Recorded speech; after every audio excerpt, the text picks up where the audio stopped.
네, 여러분 안녕하세요. 네, 광림과 쌍방울 그리고 퓨처코어를 말씀드립니다.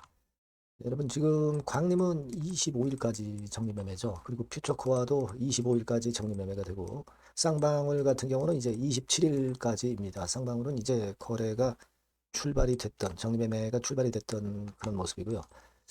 자, 이 세 종목을 말씀을 드리는데 광림 같은 경우는 첫 번째 흔들림이 발생을 했습니다, 여러분. 그렇다면 우리가 이걸 어떻게 보고 판단을 해야 될 것인가? 네, 이 부분 말씀드리고요. 쌍방울 같은 경우는 첫 음봉이 나오고 어떤 식으로 전개가 될지 이 부분 말씀을 드릴 겁니다. 그리고 퓨처코어는 지속 하락하고 있어요. 네, 그 이유는 어떻게 될 것인가? 이 부분을 말씀을 드리고요. 그리고 장외 시장으로 가실 분들, 비상장으로 가실 분들도 계세요. 네, 이분들 입장에서는 어떤 마인드로 우리가 해야 되느냐? 네, 이 부분도 말씀을 아울러서 올리도록 하겠습니다. 자, 그리고 여러분들이 이 종목들 외에도 대박주는 한번 해보실 필요가 있습니다. 네, 요거는 영상의 끝부분에서 말씀드리니까 참고하셔서 대박 되시고요. 자, 그러면 광림 쌍방울 피처코어 말씀을 드리도록 하겠습니다. 여하튼 중요한 순간에는 영상을 제가 드리도록 하겠고요. 구독, 좋아요, 알림 설정 성원 부탁드리고요. 네, 감사드리고 있고요. 끝까지 여러분들과 함께 할 거고요. 네, 그리고 텔레그램 방에서는 바로바로 그 긴급 사안이나 긴급 정보 드리고 있습니다. 네. 자, 요거를 꼭 그 같이 겸용해서 하시면 그래도 네, 이 어려운 상황에서 조금이나마 도움이 되지 않겠나 싶어요. 네, 여러분들이 광림 입장, 뭐 쌍방울 입장, 퓨처코어 입장, 뭐 이렇게 문자를 주시면 제가 텔방에 초대를 해드려서 끝까지 여러분과 함께 할 겁니다. 문자 많이 주시고요. 자, 지금 이제 보시는 게 이제 광림이죠. 광림 차트입니다. 이틀째 급등하다가 시세 위쪽으로 더 났다가 이제 약간의 음봉 형태로 마무리가 됐어요. 네, 그런 모습입니다. 자, 이 다음의 수순은 우리가 어떻게 될 것인가? 시간 외에서는 12.79%또 내렸어요. 그죠? 뭐 시간 외라는 것은 우리가 사실 그 신뢰를 100% 하기는 어려워요. 19만 주가 거래가 됐는데요. 그 전체적인 정규장보다 한 10분의 1 정도 거래를 가지고 만든 시세이기 때문에 우리가 그걸 신뢰를 100% 하기는 어렵습니다만은 여하튼 광림의 강점은 1600억짜리 회사였다. 근데 지금 260억 시총으로 거래가 되고 있다. 그래서 사실 정상적인 가치로 보면은 한 6배 정도는 더 시세가 날 수 있다. 하지만 지금은 뭐 비상장으로 가는 거고 상패가 되는 거니까 뭐 정상적인 가격까지는 아니다 하더라도 막 이를테면 한 3분의 1 정도의 가치를 인정을 해준다면 시총 500억까지 가능할 수 있는 것이다. 이렇게 볼 수 있고, 그죠? 예를 들어서 그렇다면은 지금 상장 주식 수로 볼 때 한 3,500원 뭐 이런 정도 자리까지 우리가 생각을 해볼 수도 있죠. 과거에 이화그룹의 종목들 이 경우를 이제 생각을 해보면 그렇게 볼 수도 있는 겁니다. 그러니까 정상적인 시총의 3분의 1 수준이라면 광림 주가 기준으로 3,500원이에요. 그죠? 자, 요런 정도 감은 우리가 갖고 가야 된다 이거죠. 광림이 1,600억 정도의 가치를 갖고 있다면 4분의 1 정도로 보면 한 400억 정도. 그죠? 요런 계산 한번 여러분들이 해보실 필요가 있어요. 400억이라고 한다면 1,500만 주로 나누면 한 2,500원 근처. 그러니까 자, 지금 만약에 이제 2,500원 근처에서 고점을 찍었다 이렇게 볼 수도 있는 거죠. 네, 그렇다면은 정상적인 가치의 4분의 1 정도 가격대가 고점이었을 것이다. 이렇게 생각할 수가 있다는 거죠. 뭐 사실 우리가 어떻게 알겠습니까? 시장에서 뭐 수급이 작용하는 대로 가격이 결정이 되는 건데, 일단 근데 우리가 좀 보시면 광림 같은 경우 기타 법인에서도 매수가 들어왔죠. 물론 매수 수량은 갈수록 줄어들고 있어요. 하지만 25만 주 정도 또 들어왔습니다.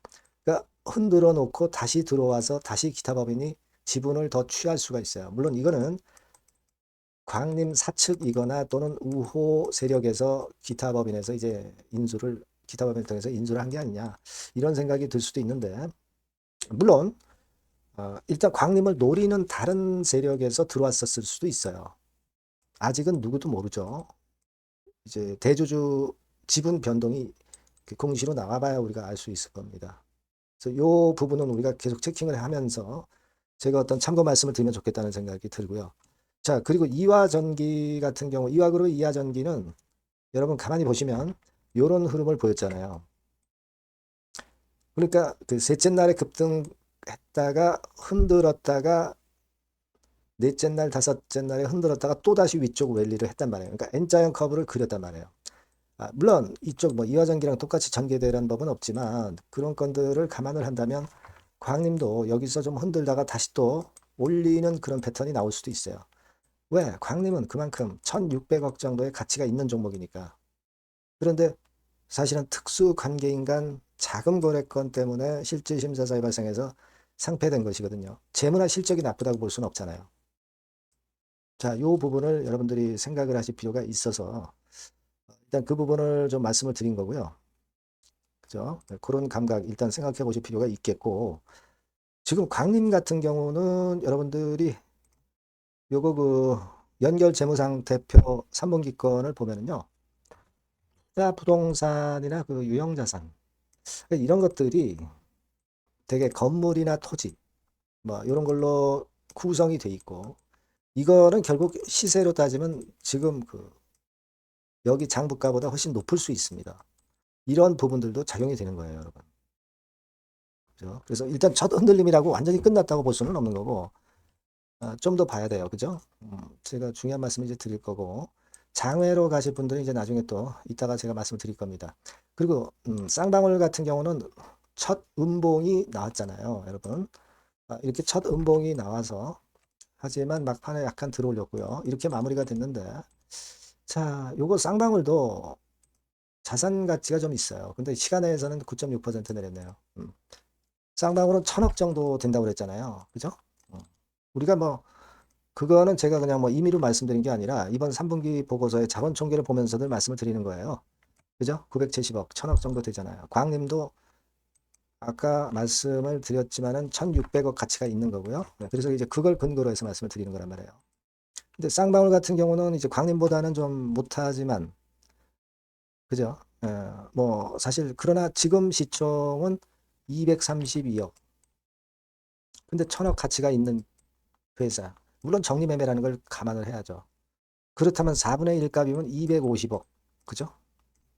250억 시총을 만약에 이제 보인다고 볼 때는 1000원 조금 있죠.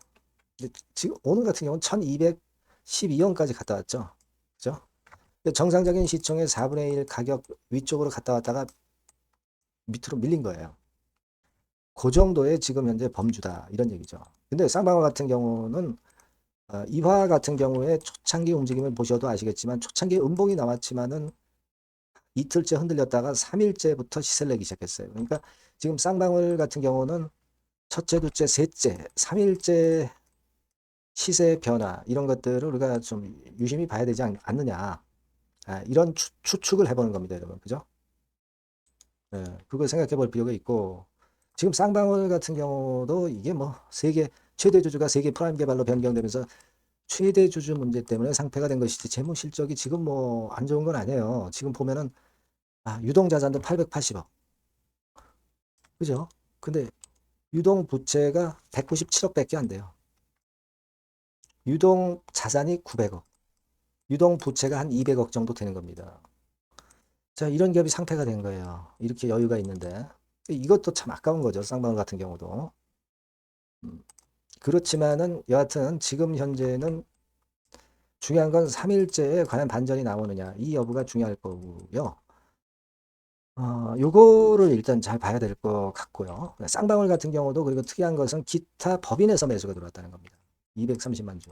쌍방울도 쌍방울 사측이나 또는 우호 세력이 들어왔거나 그렇지 않으면 다른 세력에서 지분을 인수를 해서 장외 투쟁을 하려고 들어왔거나 이럴 수 있는 겁니다. 지분 변동 공시가 안 나왔기 때문에 일단 이 세 가지 경우 모두 가능한 거예요. 근데 일단 기타 법인의 매수가 들어오면 이게 주가에는 일단 플러스 요인이 됩니다, 여러분. 사실 광림과 같은 경우도 그랬잖아요. 그리고 뭐 과거에 그 이화그룹에서 이화전기나 뭐 EID 같은 경우도 그랬고요. 그죠? 여러분, 이 기타 법인 동향은 좀 우리가 또 유심히 봐야 될 것이다. 이렇게 생각이 된다는 거 말씀을 드리고요. 그리고 이제 퓨처코어 같은 경우는 사실 좀 불리하죠. 왜냐하면 지금 퓨처코어는 자원 총계가 별로 안 되죠. 지금 263억밖에 안 돼요. 그런데 지금 시총은 이제 93억. 그죠? 그러니까 지금 다른 거에 비하면 자산 가치에 비해서 시총이 아직도 정리매매 일정 중에서는 제일 비싼 거죠. 그죠? 이렇게 속락을 하는 거예요. 그걸 우리가 생각을 안 할 수가 없어요. 물론 가치는 260억 되는 종목이지만 지금 93억에 거래되고 있고 정리매매 중이라는 걸 생각하셔야 되고요. 퓨처코어 같은 경우는 기타 법인이 매수가 아니라 매도가 나온다는 거죠. 그리고 기타 외인이 들어오고 있지만 수량이 작고, 이 기타 외인이라는 것은 외국인 투자 등록 아이디 이게 없는 외국인이에요. 그러니까 좀 짝퉁 외국인 비슷하거든요. 이런 쪽에서 뭐 몇십만 주 샀다는 것을 우리가 크게 긍정적으로 보기는 어렵다는 거죠. 그리고 사실 뭐 재무적인 부분도 그다지 좋진 않죠. 유동 부채가 한 342억, 유동 자산이 349억, 그냥 엇비슷합니다. 그렇다면 이제 정리매매 중에 있는 퓨처코어는 좀 그다지 그렇게 우리가 긍정적으로 볼 수는 없는 거죠, 당연히. 그렇게 일단 생각이 됩니다. 그래서 지금 이제 광림상방울 퓨처코어를 다 말씀을 드렸지만은 일단 자산 가치가 있는 종목이 그래도 정리매매 때 활발히 거래되고 시세가 납니다. 그리고 이들 종목들이 재무나 실적이 안 좋아서 상폐된 건 아니라면은 비상장되어서 나중에 뭐 상장이 될 수도 있고 아니면 뭐 최악의 경우 뭐 청산이 된다면 자녀재산 같은 거에서도 좀 어느 정도 가치가 있는 거 아니겠어요, 그죠? 네, 그런 것들을 우리가 장외나 비상장으로 갈 각오를 하고 정리매매 임하지 않으시고 가시는 분들 입장에서는 그런 부분을 봐야 될 거예요. 뭐 물론 이거는 여러분들이 정리매매 하실 건지 장외로 가실 건지는 여러분들이 사실 선택할 사항이죠. 제가 뭐라 말씀을 드릴 수는 없습니다. 하지만 이제 장외 쪽 상황을 보면 여하튼 그런 식으로 우리가 생각을 해도 되고 장외에서도 뭐 여러 가지 그 활로가 있을 수가 있는 거니까 또 뭐 우회 상장을 한다든가 뭐 물론 확률은 좀 적습니다만은 그 부분은 이제 나중에 또 이제 이 정리매매가 일단락되면은 또 그 부분에 대해서 제가 또 소상히 말씀을 드리도록 할 거예요. 무슨 말씀인지 아시겠죠? 그러니까 여하튼 지금은 그런 입장입니다. 요 세 종목을 일단 뭐 말씀을 들으셨겠지만은 여하튼 이 건에 관련해서는 제가 계속 정보를 드리고 사인을 빠르게 드릴 상황에는 빠르게 드릴 거예요. 그러니까 여러분들이 광림, 쌍방울, 퓨처코어라고 문자를 꼭 주시고 아니면 무료 텔레그램 방 들어오셔도 좋아요. 뭐 광림 입장, 쌍방울 입장, 퓨처코어 입장 이렇게 주시면 제가 텔방에 초대해드려서 끝까지 여러분과 함께 할 겁니다. 그리고 요 구글 폼 신청서 보내주시면 구독자 무료 혜택 드려요. 네, 이것도 꼭 참고하시기 바랍니다. 아시겠죠? 꼭 문자 주시고요. 네, 그리고 제가 대박주 말씀을 올린다고 그랬습니다. 요거 지금 말씀드릴 거니까 말씀 잘 듣고 대박 내세요. 네, 여러분 수익 화끈하게 낼 만한 대박주를 말씀을 드리는데요. 자, 섹터는 IT 섹터라고 보시면 되고요. 가격대는 적절합니다. 10,000원에서 한 20,000원 정도. 그러니까 만지기 쉬운 가격대죠, 여러분. 네, 개인 투자자들이 접근하기 쉬운 가격대 종목입니다. 목표는 더블 정도를 목표로 하고 있고요. 예상 기간은 이제 짧으면 1개월 만에 또는 늦어도 3개월 안에 승부를 볼 수 있는 그런 종목이에요. 네. 자, 이 종목의 주봉 차트를 한번 보시면 이런 식입니다. 그러니까 주봉 차트상으로 여러분 4번 정도 바닥을 만들었죠. 그러니까 대형주 같은 경우 엄청 급등한 종목들 많습니다, 여러분. 근데 이 종목을 여러분들이 지금 따라가서 먹을 게 얼마 없어요. 그리고 좀 흔들리면 불안해서 털고 나오고 실제로 매매하기가 상당히 까다롭습니다. 그러니까 생바닥에 완벽한 바닥 구성한 종목을 여러분들이 선택하시는 게 좋아요. 대형주보다는 중소형주 탄력성이 크죠. 네, 얘네들 차례예요. 네, 얘네들 차례입니다. 이쪽을 여러분들이 공략하실 필요가 있어요. 그리고 상승 초기에 시동 거는 단계이기 때문에 그래서 유리하다는 거 다시 한번 강조를 드리고요. 자, 그 다음에 이제 말씀을 드릴 수 있는 부분은 이미 급등한 대형주보다 이제 시작하는 중소형 성장주라고 말씀을 드렸어요. 생바닥 상승 초기 국면 진입 중소형주라고 말씀을 드렸습니다. 그죠? 수급적으로 특징이 있는데 그 특징은 뭐냐면 뭐 1, 2개월 동안 외인들이 들어온 게 아니라 무려 5개월간 외인들이 들어온 종목입니다. 자, 여기 보시면 확인이 되시죠? 이 빨간 선이 이제 외인입니다. 1, 2개월이 아니에요. 네, 5개월 동안 계속해서 매집을 해왔는데 주가가 그렇게 크게 못 올랐어요. 아까 그 주봉 차트 이제 보셨잖아요. 그죠? 네, 그런 강점이 있는 종목이다. 이겁니다, 여러분. 네, 이걸 좀 생각하셔야 되고. 자, 그리고 이제 가장 큰 강점은 뭐냐면 미래 기업이라는 거는 자꾸 인원을 구조 조정을 하게 돼 있어요. 자꾸 줄어듭니다. 급권과 관련해서 최대 모멘텀이 있는 종목이에요. 이게 특징적입니다, 여러분. 그리고 지금 현재 IT 장비도 물론 가장 큰 모멘텀이 있는 종목이지만 2차 전지 사업까지 범위로 확장을 하고 있어요. 최근에 2차 전지들 이제 떠오르기 시작하죠, 여러분. 하기 때문에 우리가 이 종목 집중을 해야 된다고 봅니다. 그리고 이 종목의 특징은 실적 자체는 좀 우리가 확실하다고 보기는 어렵습니다. 아직까지는 실적은 조금 처져요. 네. 하지만 이 실적보다는 미래 성장성하고요. 재무적인 부분이 너무 좋아서 안정성까지 겸비되어 있다는 거예요.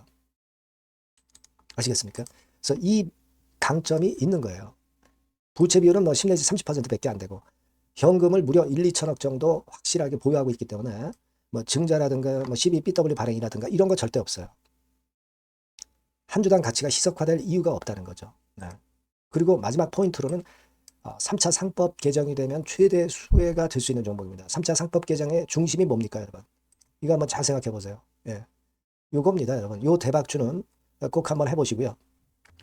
요 전번으로 대박이라고 문자 주시면 제가 매수부터 중간에 매매라든가 매도까지 확실하게 가이딩을 해드리도록 하겠습니다.